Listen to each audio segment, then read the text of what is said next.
So he's seeing less strikes initially just by being more patient and not swinging. So he's working count leverage way earlier, which then allows him to figure it out. And those are the kinds of things that are huge for him to be able to continue to move forward. I've loved that is a huge thing that he's doing, just being more selective.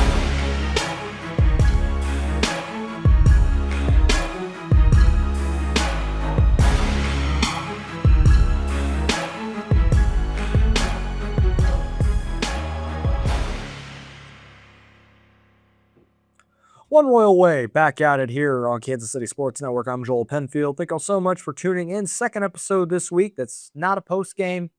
Didn't plan on doing this prior to the game today. I was sitting there thinking, I went back and listened to the episode that I did earlier this week, and it was not my best work. I was a little on tilt from just other stuff outside of baseball. Combine that with the results of the way that game went for Kansas City.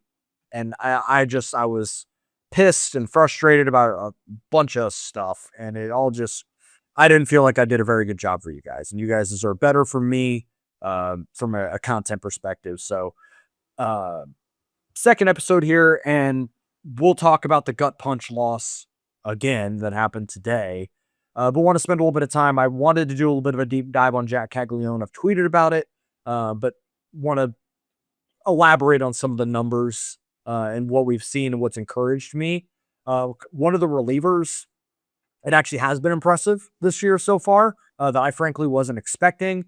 And then talk a little bit about Seth Lugo as well and what he's done to try and recapture some of the 2024 form, which it feels like he's doing.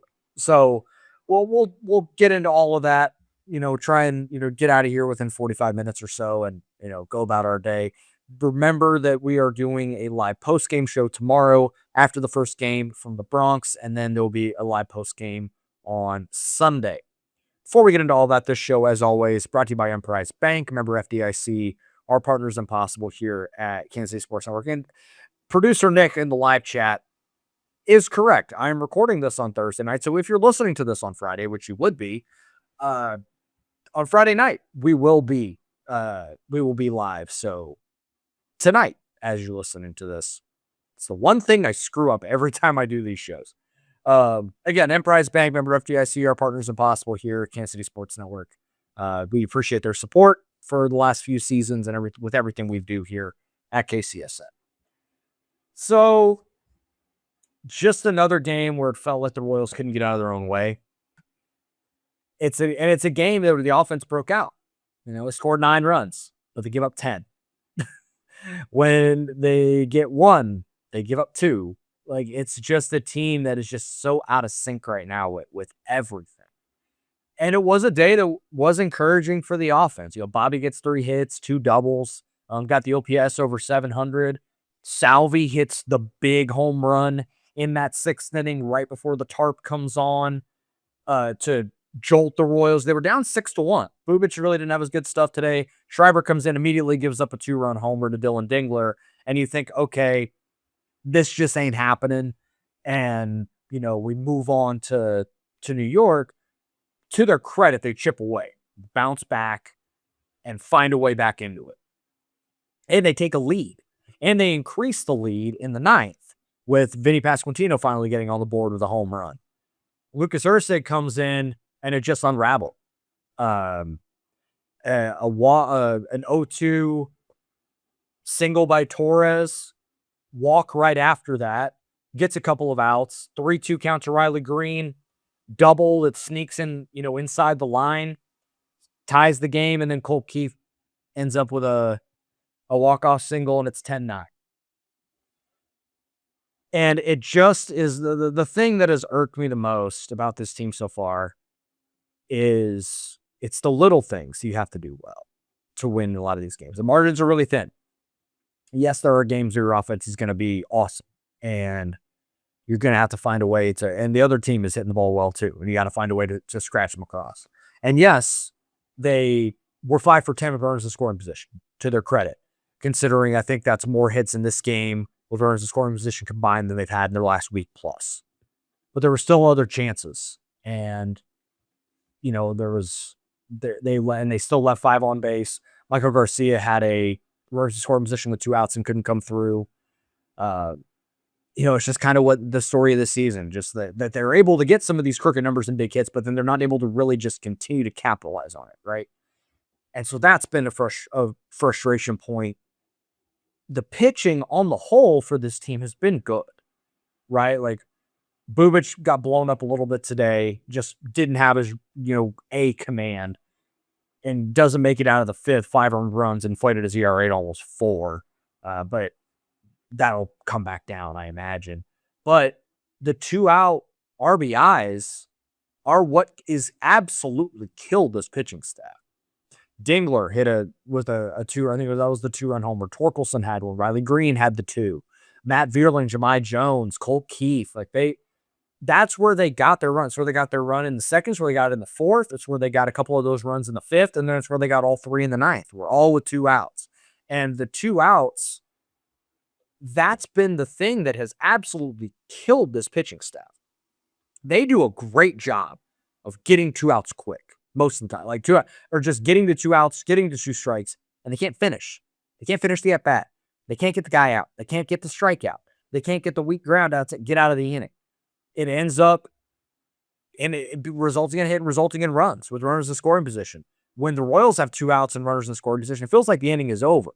But when the other team has 2 outs and nobody on, it feels like their inning is just getting started. It's just been this bizarre. I haven't been able to even really figure out, what the disconnect is here. And I'm sure it's something that they're talking about. I know they're not naive to it.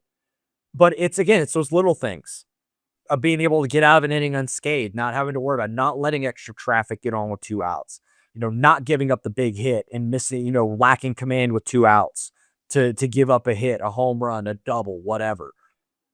I don't know whether Vinny was told or what the situation was there where he's not basically on the foul line to prevent that ball from getting by him, right? With 2 outs and you're up 2 with a runner on, generally, and I don't know what their rules are and how they go about it, you guard the lines. You play no doubles, right? You play more to the gaps in the outfield. You guard the lines at the corners. And that ball sneaks down the line because Vinny's playing off. Again, it's the little things. And this team there are times where they are just not buttoned up in the little stuff. The situational hitting that has plagued this team for basically 2 years now. Over the course of a full season. Obviously today, it was much better. Today, notwithstanding, been a problem, right? And it's cost them in a lot of these games. It cost them in this series when you lose 2 consecutive 2-1 games. Some of the base running errors and getting picked off and, kind of just, taking your eye off it a little bit. Mistakes, going second to home, first to third, whatever the case. They're an aggressive team, but you have to still be good at the little stuff. And right now, that's the thing that bothers me more than a lot of the big things that people are bothered by. Because over the course of 162, the big things even out, right? Just being able to just flatly score runs, pitching well. The overarching stuff, generally over the course of a season, there's some give and take. But those little things are a constant. And right now, that's why a big reason why the Royals sit at 7-12. Why you've lost now 4 games in a row. Oh, and by the way, you're going to New York to go play the Yankees. And the Yankees have not played well lately. They have not been real consistent this year at all. But the Yankees have owned the Royals the last few years. Obviously beat them in the playoffs in 24, went 6-0 against them last year, and beat the piss out of them pretty much the whole time, especially when they came to Kansas City last June. This is a really tricky spot for this team, as we've talked about before, and I'll just continue to belabor the point because it's true. Pardon me. You can't miss the playoffs in April. The season is not over in April, but you can put yourself in a position where you're having to play de facto playoff baseball starting in July to make up for a crappy April or a crappy beginning of May. So this team is putting themselves behind the 8 ball here early and putting themselves in a position where they're going to have to grind and win 65-70% of their games for a 4.5 month stretch to make up for these games that they've given away. And that's what it's been. The slow motion car crash game with Estevez in Atlanta, you certainly gave that one away. You gave away the Sunday game against the White Sox. You had that one. You lose back-to-back 2-1 games where it's lead or tied in the 8th, and then you have a 2-run lead in the 9th today after 2 regular rain delays, 2 delays because the umpire was sick, a weird, choppy game, but you still found a way to come back and win, and you still found a way to give it away. There is some concern there of just not being able to just keep their eye on it, pun intended, and just finish and do the little things to help yourself win a ball game that I know that they can do and that they're capable of, because all those little things, that's why they were successful in 2024. A big reason why. And now, for some reason, it's just dissipated. And I don't know when it's coming back or what's going to happen. I know that this mentality of the team is, hey, you got to flush this and go off to tomorrow. What's the knock-on effect, right? You've lost 4 in a row, 4 games that you had a chance to win. And now you're 5 games under, headed to New York. It's not like it's going to get easier. We'll see the mettle of this team and what they're made of. Now, to drill down on a couple more things before we hit our break. With the bullpen, I think what we're seeing right now with that is the knock-on effect of not having Carlos Estevez in the 9th inning. Not saying that he deserved the 9th inning based on the way he pitched. The ankle thing was just kind of an insult, injury insult. But him not being the 2025 Carlos Estevez. Because Matt Strom and Lucas Erceg are best deployed in those fireman-type roles, 7th, 8th inning, and Carlos Estevez has the 9th. Lucas Erceg is he's a good reliever and a fine closer, but like a league average closer. League average closers can be kind of sketchy sometimes. And the one thing that has been incredibly puzzling to me about Lucas Erceg is 2024. Obviously, he was unbelievable down the stretch for Kansas City. The fastball velo was almost 99. He really didn't get barreled up. He got a ton of swing and miss and a ton of chase. And the hard hit rate was way down. Last year, the fastball velo was so good, 97, 98. Some of that was due to the back stuff, like the velo kind of fluctuated. But the strikeout rate plummeted. It was 28.5%, which for a reliever is really good. And last year was 19.3. The chase went from 31 to 32%. The whiff rate was 31%. And the whiff rate went back below league average, 24 and 29 with the chase, respectively. And then so far this year, the swing and miss is 11%. That's first percentile.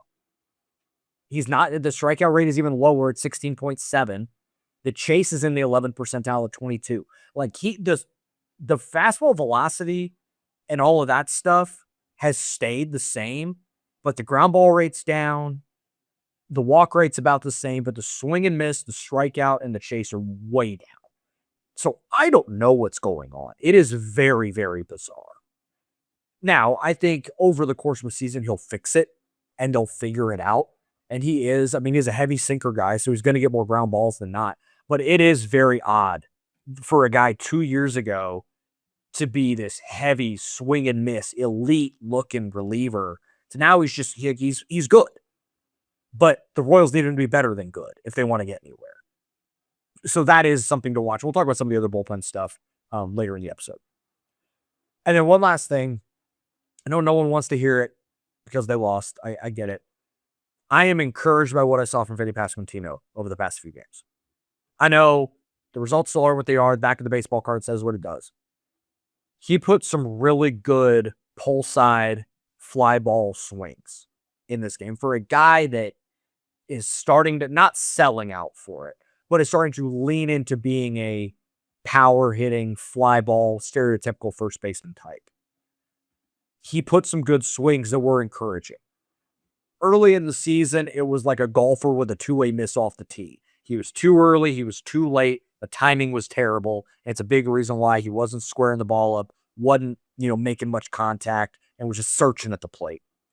He looked way more comfortable the last few games, even if the results weren't there. He had 3 or 4 swings that I thought that's a home run most of the time. Like, that's a home run type swing that he was hitting it to the super cavernous right center gap in Comerica. One of them was caught like right at the wall, felt like he had a good beat on that swing. The wind was kind of swirling, knocked it down. He gets the deep fly ball yesterday. It ends up with a triple because Kerry Carpenter booted it, but that was a really good swing to the deepest part of the yard. Today he had one of those, but ended up kind of just being like right where the wall juts out, gets caught, but Bobby moves to third, so still a productive out. Good to see, right? And then he eventually gets on one, finally hits the home run. And I hope that, and it can be this way sometimes with hitters, how it is like a 3-point shooter on a cold streak, right? They're 2 for their last 22, but they keep firing. And when one goes down, it's infectious. Hitting is very similar in that way. Seeing a ball hit grass, seeing a fly, when you're a home run hitter, a ball go over the fence is like, okay, great. Like, and maybe there is a little bit of an exhale there and he gets going because he does very much like Salvador Perez hits home runs in bunches.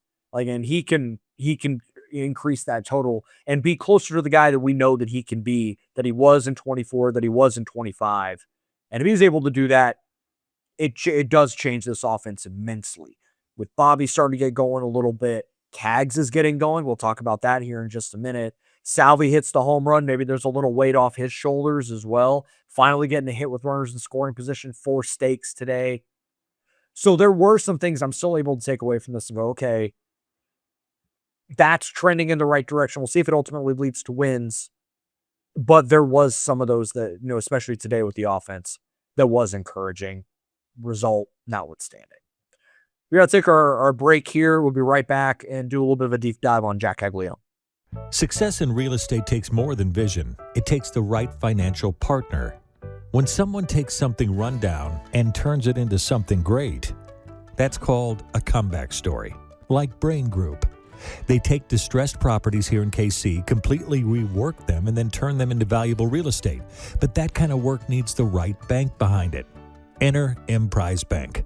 They're not about cookie-cutter loans. They saw Brain Group's vision, backed them, and now they're making big moves in Kansas City real estate. Talk about your partner in possible. Emprise doesn't do one-size-fits-all financing. They invest in potential and back growth. Visit emprisebank.com/KC to learn more. Emprise Bank, member FDIC, equal housing lender. David Starnes Allstate Insurance is a proud partner of KC Sports Network, serving the Kansas City area and all throughout the Midwest. If you are looking for new coverage or something that better suits your home, auto, health, or any of your other insurance needs, give Dave and his team a call. Elevate your coverage and be worry-free with David Starnes Allstate Insurance. You know that moment, the one when you realize you left your favorite sunglasses at the beach or on the roof of your car or at the gas station 3 states away. Well, I've been there too. But then I found Shady Rays, and it changed the game. These sunglasses are made for real life. Seriously, good-looking, polarized, durable, and not stupidly expensive. And here's the wild part. If you lose them or break them, even on day one, Shady Rays will send you a brand new pair. No guilt trip, just replacements. So now I can actually wear my sunglasses without fear on hikes, concerts, on the boat, wherever. Basically, with games at Kauffman Stadium now, they'll be home next week. If you're in those seats, either in the outfield, first base side, and it's a night game, you are going to need those sunglasses for the first few innings. Shady Rays can absolutely help you out. They have sunglasses for golfing, fishing, hiking, and biking, even sunglasses for kids. Shady Rays is the eyewear that has your back. Go to shadyrays.com and use code KCSN for 40% off 2 or more pairs of polarized sunglasses. So one of the biggest things that I wanted to see this year was what steps Jac Caglianone would take forward.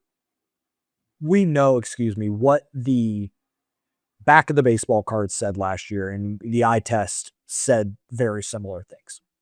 Buck 57, 237, 295 slash, a 46 weighted runs created plus. It was a negative 1.6 F4. It was really ugly. It was a guy that, as we've talked about before, been a victim of his own success. A guy that had made a incredible college career and torched the minor leagues by just swinging at everything and swinging early and often and doing damage. Like, to his credit, even still, like, you can tell the elite level for the barrel, like feel for the barrel, feel to hit. His hands are fast, and he did damage on all of those, but that got exploited in the big leagues, and he had to make some adjustments. He had to learn to not swing as much. He had to learn to be more selective, to work pitches into the strike zone, use the whole field. Like, there was a lot of this that he had to learn, and learning through failure. And that's a tough thing. Probably, as we talked about JJ Piccolo, probably the most he's ever failed in his life. I mean, think about that guy, what he was doing in high school, and then he goes to Florida and is immediately awesome. He's a two-way player, Golden Spikes type player, hits a crap ton of home runs, at Florida. And then he gets drafted in the first round. He goes to the minor leagues, and immediately he's awesome. Quick promotion, and he's in the big leagues.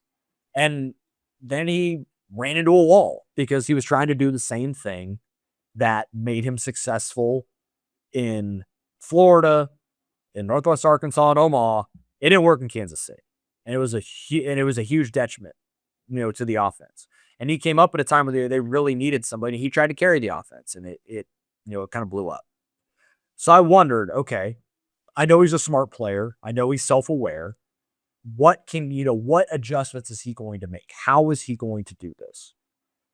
And in spring training, we saw it in spurts from WBC, and we've seen it earlier this year, how much he has changed offensively to mold himself into a much more big league type hitter, and not just the Cro-Magnon mash ball guy, right?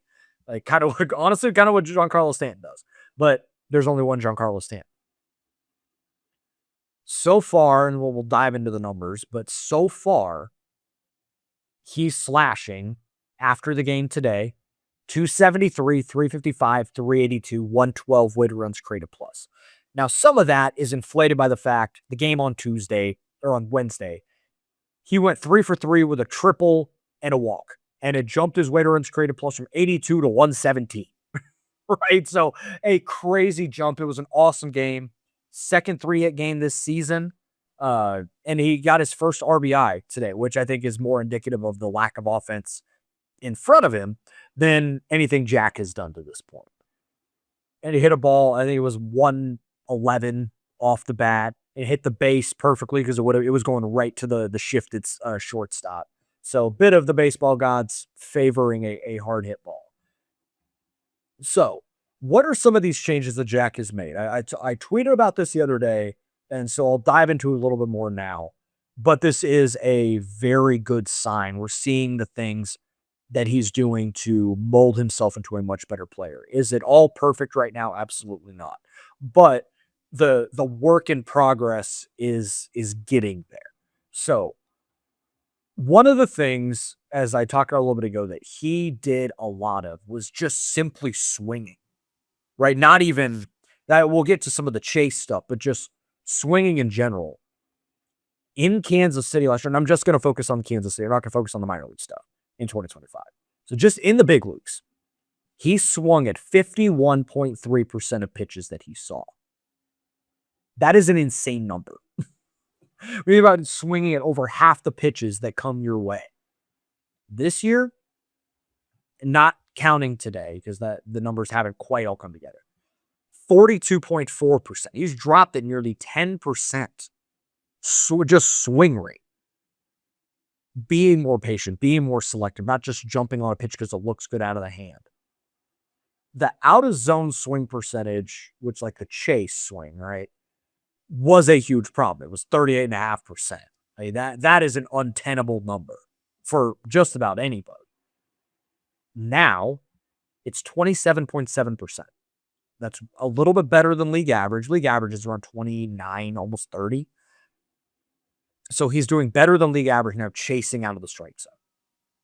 And that is a significant development. Even if some of the batted ball stuff hasn't quite come his way, that is an indicator of a guy that is being more patient and being more selective. And then the swinging strike rate. It was 12.9% last year. This year, down to 10.9. So 13% to 11% if you want to round up. And it's also the first pitch strike percentage that he's seeing. And that includes swinging and missing out of the zone. It was 62.5% last year. This year it's 56.9%. So he's seeing less strikes initially just by being more patient and not swinging.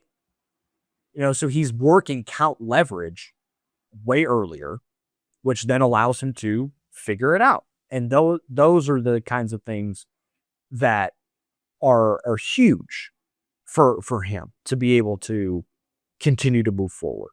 I've loved that is a huge thing that he's doing, just being more selective. Now we'll go to the batted ball stuff. One of the big problems that Jac had last year, for a guy that's supposed to hit with this type of power, he hit the ball on the ground way too much. Like, for his profile, it should not be that way. It was a 50% ground ball rate last year. Half his batted balls were on the ground. That is a problem. You're not going to maximize power potential and power outcomes by doing that. But that's fairly obvious. Ground ball rate this year is down to 41.2%. Still higher than I want it to be. But to see him knock it down 9% this early in the year, okay, awesome. That's great. Like, that's the kind of thing that we've wanted to see, is him continue to do that. And what's translated with that is the line drive rate. The fly ball rate has not come with this, which is just a testament to just the power outcomes are not quite there yet, but getting there. And the things that he's doing right now and adding tools to his bag will help with those things. But the line drive rate last year was 16%, 15.8. So not a lot of line. It was either like fly balls, which were generally not hit hard, or ground ball. Now we're seeing more line drives. And that's jumped from 16.8% to 38.2, which that eye test wise, you could see that ball he hit in the left center gap for the triple on Wednesday. I mean, that was a 2-iron stinger. He hit that thing so hard. He's done a really good job of using the big part of the field just to help him kind of open things up a little bit. He's still, I mean, it's 91% pull or up the middle, but he has no problem going the other way. And it's a low percentage right now, but he's doing it more and just helping him just get the ball in play, seeing balls hit grass. That matters, right? We talked about that earlier and how infectious that can be with hitting. And another big thing that we've seen is the increase in medium and hard hit rate. The hard hit rate is down slightly, but that is also coupled with medium contact. So just even if he's not completely barreling, it's still hitting it pretty hard. And the soft contact is down 7%. It's down from 21.5 to 14.7. So less weak contact, more medium and hard contact, barreling the ball more, hitting more balls on a line, using the big part of the field, not chasing as much, not swinging as much. This is a recipe for a successful big league player. And yeah, I understand we're 18 games into this thing, but these are fantastic signs that he is heading in the right direction, that the player that we know he can be is in there. And to his credit, man, a lot of guys in his position that have made a living on just swinging at everything and doing it may just keep doing it. It's like, hey, man, I've had success doing this. I'm just going to keep doing it. Like the Javier Baez's of the world, right? That just chase and swing and hope they get a ball in the zone and then they'll tattoo it. But does it lead to a sustainable big league career and without a bunch of ebbs and flows? Not really. This is a much more sustainable model to what is going to be successful in the big leagues. And once the power really starts to come for him, once he hits that first ball over the fence with the way he's playing around, with the way he's swinging it, he may go on a tear. And the Royals have two guys that are young, first-year players, rookie types. Jack is rookie adjacent, obviously. I don't like I know in the database he is not a rookie. I view this as somewhat of a second go round rookie year, right? But this is a really good sign. These are really good indications that Jack is heading in the right direction. I'm really excited about what we've seen from him so far. So sometimes you stick your neck out there as a, creator. And I'm not like some take Smith. Like I'm not one of these guys on national TV shows saying outlandish shit just to say it, right? Put my neck out there, have a hot take. But sometimes you got to put your name out there. And when you're saying stuff in a public forum, it's a level of accountability to what you're going to say. I may have been a little over ambitious about Nick Mears and what he means to this bullpen. That he's one of these high leverage guys. And I still think the potential is there that he can be. His stuff is good. He does a really good job getting ahead of hitters. Right now, he has had a hard time putting them away. He had 2 strikes on a bunch of the hitters this week and couldn't put them away. And 2 games one game got out of hand. 1 game got close with Nick Mears in. Doesn't mean that I don't want him to pitch those situations. But I think I need to have a little more cautious optimism about 8 innings of a pitcher compared to in the first couple. I'm like, damn, this guy's awesome. This guy might be really, really good. And things have leveled out a little bit. We'll see over time, but still think that the potential is there. Opposite end of the spectrum is, I said before the year, I don't think Daniel Lynch is a big league pitcher, or at least like a significant big league arm. Like I didn't believe in it last year. The expected numbers were so bad that there's just I didn't see a path for him to be a significant contributor outside of like a garbage time pitcher. To his credit, he's been really good. Like he had the 1 outing against the Guardians in that rain game where the stuff was all over the place. The command was really bad. He had the 3 walks. And it was like, oh boy, this is a problem, right? Like is Daniel Lynch coming back to earth, right? In these games, those are the only 3 walks he has. And walks killed him last year. He's got 9 strikeouts in 6 2/3 innings so far. He hasn't given up a run since then. And that's, it's 2 innings. It's 1+. Just a third of an inning the other day, just get the lefty when Lugo came out. He's had at least 1 strikeout in every appearance, which I think is really impressive. It's a really interesting profile because like we talked about last year, he had a really hard time striking people out. He walked too many guys, gave a ton of hard contact and won on a ton of batted ball up. And then you look at, and so when you see that, the major stat categories on Savant, a lot of blue. Expected ERA, chase, whiff, strikeouts, hard hit rate, walk rate, all not great. The only thing that was really good was the ground ball rate, which being a sinker type pitcher makes sense. So far this year, a lot of red, which I was not expecting. And this is just, it's a catch-all thing. Like, I understand just because the guy's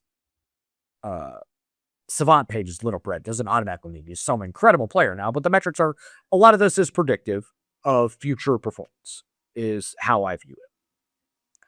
Right now, the expected ERA is 2. Flat 2. He's got a 1.17. So it's not like there's some major regression coming, at least right now. The expected batting average is 128. He's not getting hit hard. He's got a 40% whiff rate right now. Last year, it was 22. So he's almost doubled the whiff rate so far. He's striking out about a third of the guys he's faced. He's not getting barreled up, and he's still getting high ground ball rate. The extension is a little lower because it seems like he's kind of streamlined his mechanics a little bit to get down the mound a little bit differently. His arm motion looks a little more efficient. It's a little higher this year compared to last year. Last year, he was a little more in that kind of lower 3/4, like here. And now it's a little bit higher. And with that has come a little bit of change to his fastball. And the way the usage and how he's using his pitches is a little bit different now, too. At least so far this year. So last year, two lefties, which predominantly he was going to come in and face. He was throwing 50% slider and 30% sinker. So he was just throwing away, and then hard in every once in a while. And then against righties, more change up four seam to righties. This year, he's upped the sinker usage from 30% to 48, and the slider down from 60 or from 50 to 42. So he's predominantly sinker slider, not a lefties. And then he's throwing the sinker more to righties. It's 50% fastball to righties, four seam and sinker, less slider, more changeup. So he's found a mix of the usage, or his 24% changeup, but now he's throwing the fastball more. So that's where the percentages change. But I do think that is really that's an interesting way that he's found a new way to kind of go about this a little bit. Little change, it's like a couple subtle changes to the movement and the shape of his pitches. The thing about Daniel Lynch, and one of the problems is the wrong way to put it, but like he is not a guy that spins his fastball really well. Like he's not like an elite vert guy. That's why he's throwing a sinker more now. It was pitching through 19% last year. It's a third of the time now. So I think he's really leaning into heavy sinker, ground ball, and use the four seam as a bit of a mix up, right? Just to kind of be able to keep guys honest at the top of the zone. But I imagine this is due to the arm slot being a little bit higher, comparatively. He's getting about 2 more inches of induced vertical break on his four seam. It was around 14 last year. It's 16.5 this year. It's still not an awesome, like league average is around 17. So it's still below, but it's got a little more ride to it. You seeing that the slider, he's getting more vertical drop on it and a little bit more horizontal break. So it's a little bit sharper. And he throws it hard. I mean, it's 86 or 87, to go with a 92 to 93 mile an hour fastball. So you get the velo separation, which has been good. And the changeup, he's getting about the same, maybe a little bit more vertical drop, which is good to see. And comes with throwing, kind of making his mechanics a little more fluid. He was getting down the mound a little more efficiently, and his arm is moving more efficiently. So everything is all working in concert. And I wondered, we saw some really amped up velocity in spring training. Saw some 95, 96. I think there was a 97 in there. That could have been surprise Arizona hot radar guns and not necessarily who he is indicative of being, but a guy that is, he's 93, but he's going to manipulate the fastball, manipulate the sinker and four seam, the hard slider. I don't know how, if this will keep up. Just because we have the sample size we have on Daniel Lynch, I keep waiting for the other shoe to drop a little bit. But if he's a solid option in a 1 to 2 inning spurt, and he's more 1 inning now than he was, it is really intriguing what he could be for this bullpen. Can maybe you slot him into more 7th inning type roles with Strom and Ursig? Can he be a fireman for you at times? He did that the other day, where he came in with 2 outs to face the lefty and got a swing and miss strikeout against Kerry Carpenter, I believe it was. And Kerry Carpenter can't hit lefties, or historically he hasn't been able to, but that's just not something Daniel Lynch has done a lot of in the big leagues, strike guys out. And he's done that more now. So we're starting to see maybe the evolution of him just fully buying into the reliever stuff and being like, hey, because last year there was a little bit of them kind of going back and forth. Like, we like you in multi-inning spots. We like you doing some of this. But now that it's, hey, you're a full-time reliever, we're not doing the song and dance of back and forth, to this rotation to the bullpen. You're just a reliever. Maybe that's freed him up a little bit. And he's starting to really just thrive and figure it out. We'll see. But as someone who is as down on Daniel Lynch as probably anybody, I have been impressed. And we'll see how long this keeps up, if it does, and how it potentially changes things for this bullpen as we move forward. Because I do think some roles are going to need to be shifted here in the very near future if this team wants to get anywhere. Seth Lugo's turned back the clock. He's been really good so far this year. 24 in the third, 1.48 ERA, sub 1 whip. Kind of, the whip is back more in line with what he was in about 2 years ago. The walk rate's, back in a much better place than it was in 24. Like a lot of when you go and you kind of toggle through Savant with the the years in 24 and 26, it looks pretty similar. One of the big reasons why Lugo took a step back is that the walks increased for him quite a bit. The strikeouts were way down. He's slightly better than league average.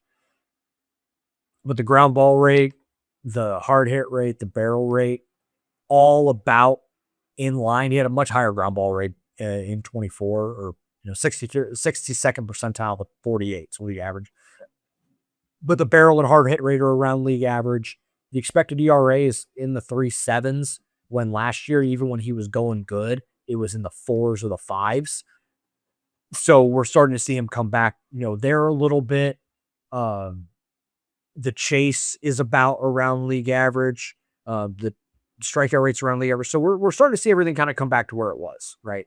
The run value is very good on the just pitching in general. The pitching run value is 6. The fastball and breaking ball run value are very good right now. So he's doing all the right things. He is getting closer to the guy that he was. I don't expect that to mean he is back to 30, to Cy Young 2. I don't think he's necessarily that. But I do think he's much closer to the guy that they gave the extension to than what we saw in the back half of last year with the blister and back stuff. So we're starting to see it back a little bit. And Walk has been great. Noah Cameron got blown up a little bit, but he's been solid. Cole is grinding right now, trying to figure it out. And Bubic was really good save today. So the starting rotation is still going to keep this team in a lot of games. It's just a matter of how much is this team going to actually figure it out, on the offensive side, put it all together. I was looking at the usage for Lugo. The sinker is starting to overtake the four seam for him in general. He was a bigger four seam guy to lefties and righties, and sinker played off of that. Now he's kind of reversed that a little bit. The curveball usage is has increased for him a fair amount. In 24 it was 26% to lefties, and now it's about 20%. But last year it was 28%. So it's actually increased. I think I toggled something wrong. I feel like I did. He was using the curveball more. I tapped on the wrong ear. So my bad. Starting to see more sliders to righties. He's increasing. That's double what it was previously. So he's tinkered with the mix a little bit. He's still throwing a bunch of different pitches, but by tinkering the usage, I think it's kind of thrown guys off the scent a little bit. What we talked about last year was he was still doing all the things he was in 24, but it felt like teams were kind of just hunting windows, that it didn't matter what the pitch was. I'm just going to look up and away, and it could be backdoor sinker, cutter, four seam. I'm just going to go there. Or, hey, I know, I'm going down and away, and I don't care if it's a cutter, a slider, a four seam, a curve. I don't care. I'm just going to go and hunt that window and adjust to spin. And that's why he got hammered a lot last year. So Seth Lugo's a really smart pitcher, got back in the lab, figured it out, and now he's kind of been able to, push things back his way a little more, which is a good sign. All that to say, we'll see how it ends up. The expected numbers are what they are. But he was able to pitch around that in 2024, and maybe he's able to do it again this year, because it's almost exactly what it was that year, and he was a 3 flat ERA guy in 24. And this year, 1.48. He's not going to be a 1.48 guy, but he may be back to more a 3.3 ERA, which for what they're paying him, that works, and for what this team needs, that works. For a guy that has. He's 36. He just got over 1,000 innings, which is awesome. A guy that spent a lot of time as a reliever. But if he's able to get, kind of middle what he did in 24 and 25 innings wise, 206, I don't expect over 200 innings. But if he's able to be 170, 175, increase by about 30 from what he did last year, it could put this team in a really good position as we move forward. A lot we got to today. I'm glad we got to it. I'm glad I decided to record despite the kick in the balls that the game was today. It is what it is. We move on, just like the team moves on. Heading into the Bronx. You guys are listening. Appreciate you guys listening to this on your Friday commute to or from work. Be safe. I know there's some severe weather in the Kansas area, coming up on Friday. And then whenever you're home safely, pop on our post-game show after the game is over, and we'll see how tomorrow goes. Let me give you some probables here because we didn't do a post-game show after the game today just because of the way that the timing worked out. We just weren't able to do it. Everything is running slow for me. I think my computer's trying to tell me it wants to go to sit too, which, fair enough. It's going to be Michael Wacha against Cam Schlittler. Tomorrow night, 6:05 start. Schlittler's nasty. That's going to be a tough one for a team that has a hard time hitting fastballs. Noah Cameron, Will Warren, 12:35 on Saturday. And then on Sunday, number 12:35, it'll be Cole Reagan's Ryan Weathers. So you got at least two fairly favorable pitching matchups. Hopefully they get some runs across for them. It's a ballpark to benefit from some offense. So we'll see how it goes.